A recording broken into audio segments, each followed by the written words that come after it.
இன்றைக்கி மதுரை மாமியார் மருமகத்தில் இன்றைக்கி பிரியாணி போட போகிறோம். 4 கிலோ கறி, இந்த ஆட்டுக்கறி இருக்குது, கிடாக்கறி. 4 கிலோ அரிசி இந்த வாங்கியாந்து வச்சுருக்கோம். இப்படி 4 கிலோ அரிசி, பிரியாணி அரிசி வாங்கியாந்து வச்சுருக்குறோம். மற்றபடி இந்த மல்லி, புதினா எல்லாம் ஆஞ்சிக்கிட்டு இருக்கோம். மற்றதை நீங்கள் வீடியோக்குள்ளே போய் பார்க்கலாம், காட்டுறோம். இன்றைக்கி பிரியாணி செய்ய போகிறோம். 5 கிலோ பிரியாணி செய்ய போகிறோம். அதுக்கான பாத்திரம் 5 கிலோ அரிசி தண்ணிக்குள்ளே போட்டு 1/2 மணி நேரம் ஆச்சு. இதுக்கு வந்து தக்காளி வந்து 1 கிலோவுக்கு வந்து 1/4 கிலோ தக்காளி, 5 கிலோவுக்கு வந்து 1/4 கிலோ நறுக்கிருக்கு, 1/4 கிலோ வெங்காயம், 5 கைப்பிடி இப்போ மல்லித்தலை, 5 கைப்பிடி புதினா தலை, 1/2 கிலோ இஞ்சி, 1/2 கிலோ பூண்டு, 1/2 லிட்ரு தயிர், 300 கிராம் நெய், கோல்டு வினர், மிளகாத்தூள்,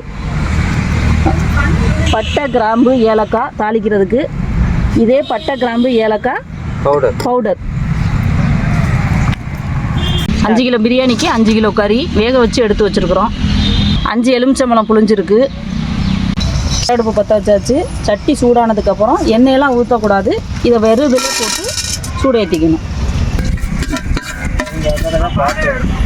நெய் தேவையான அளவு 300 கிராம், எண்ணெய் கோல்டு வின்னர் தேவையான அளவு.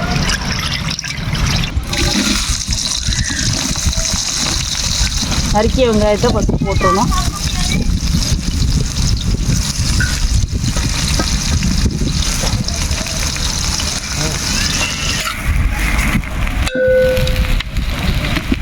பொடி.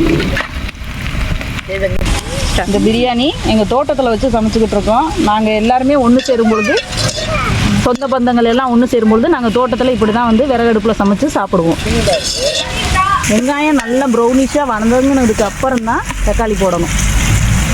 வெங்காயம் நல்லா வதங்கிருச்சு. அதுக்கடுத்து தக்காளி போட போகிறோம். இதில் போய்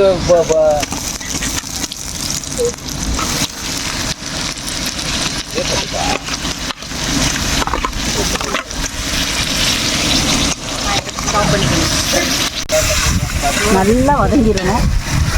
கொஞ்சம் கூட இது இல்லாமல் பேஸ்ட்டு பதத்துக்கு வந்ததுக்கப்புறம் தான் அடுத்தது போடணும். ஒரு 5 நிமிஷம் மூடி வச்சோம்னா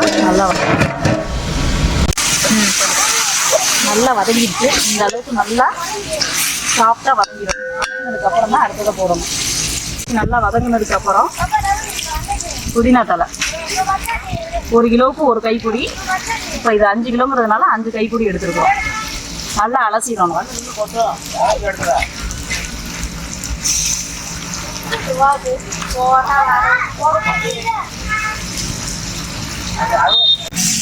இதை ஒரு கிண்டி விட்டதுக்கப்புறம் தான் அடுத்த லேயராக மல்லித்தலையை போடணும்.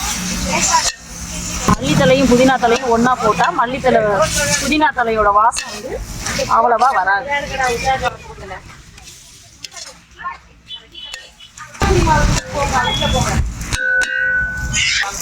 ஒரு 2 நிமிஷம் ஆச்சு புதினா தலை போட்டு. அடுத்ததான் 5 கைப்பிடி அளவு மல்லித்தலை போடுறோம்.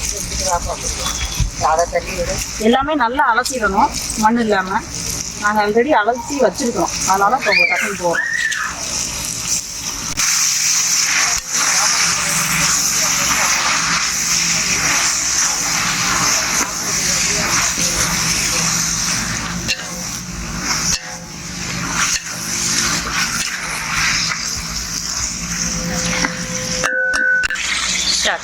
இஞ்சி 1 கிலோவுக்கு 150 கிராம். இப்போ நாங்கள் 5 கிலோவுக்கு போடுறோம்.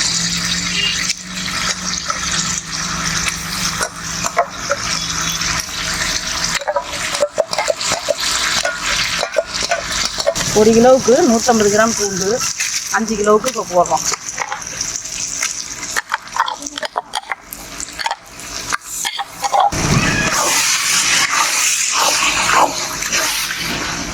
ஓகே, பிரியாணிக்கு முக்கியமான பவுட்ரு பட்டை கிராம்பு ஏலக்காய் 3 சேர்த்து அடிச்சது.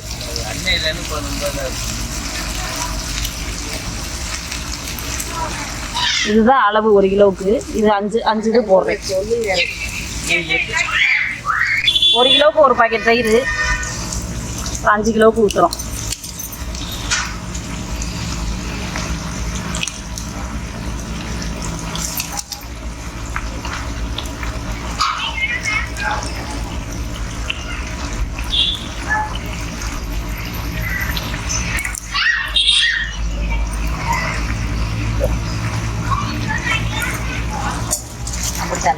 மொத்தம் 5 பாக்கெட்.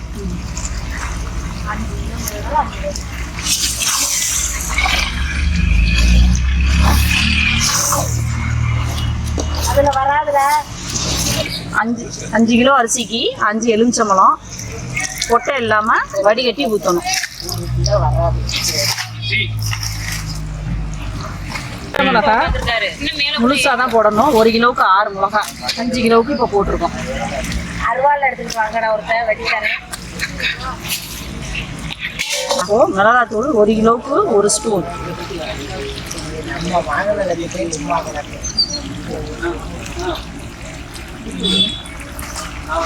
4 5 தனி மிளகாத்தூள்.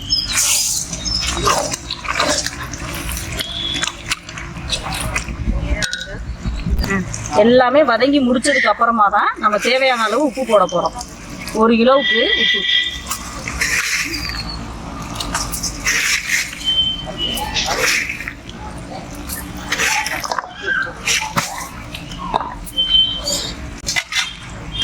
அஞ்சு கிலோ மட்டும் வேக வச்சு வச்சுருக்கோம். அதை இப்போ சேர்க்க போகிறோம்.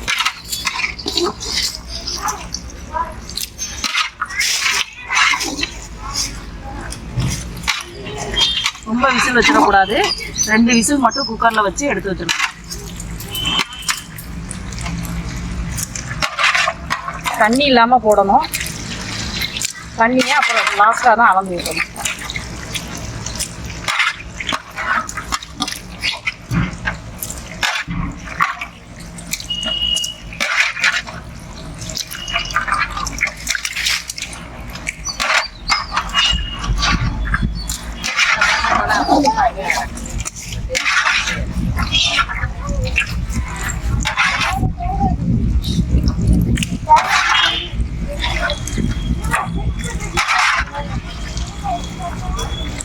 இந்த படியால தான் 5 கிலோ 5 படி எடுத்தோம் அரிசி.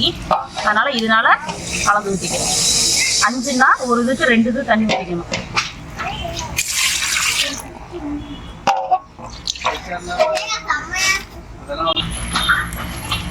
ரெண்டு 3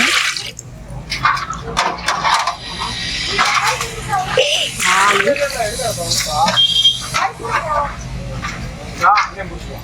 5 6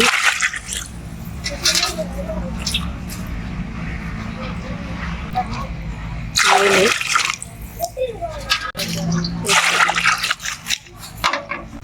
நல்லா அடியில் இல்லாமல் நல்லா கிண்டி விட்டுறணும். அடி பிடிக்காம.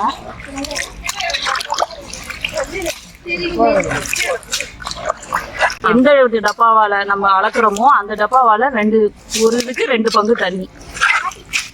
இந்த படியால் ஒரு படி போட்டோம் அப்படின்னா இதில் 2 பங்கு தண்ணி. இது கொதிக்கணும். அடுப்பு எரிச்சு விட போகிறோம்.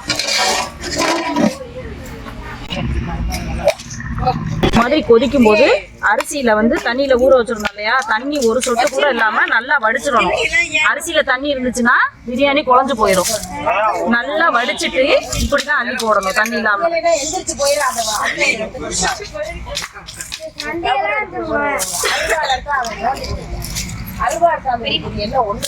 தண்ணி சுத்தமா இருக்கக்கூடாது. எவ்வளவுக்கு நல்லா வடிச்சிருந்தீங்களோ பிரியாணி நல்லா உதிரி உதிரியா இருக்கும்.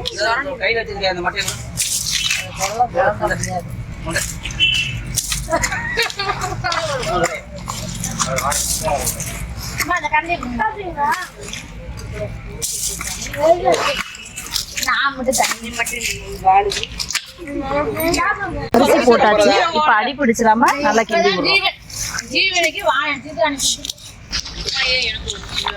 ஏய், செம்பான ஆளுகளா வாங்கடா. செம்பான ஆளுகளா எதுக்கு?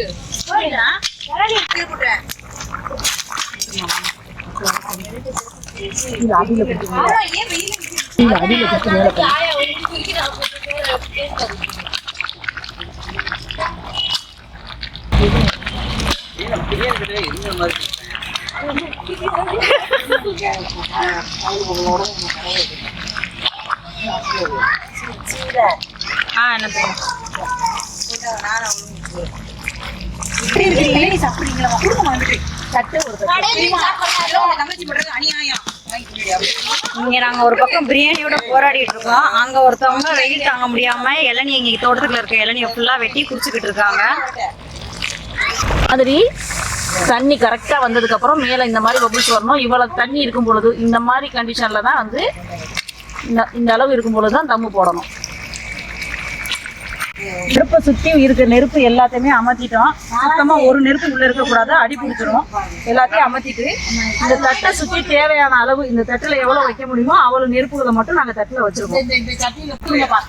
இது வந்து 30 நிமிஷம் தம்முல இருக்கணும்.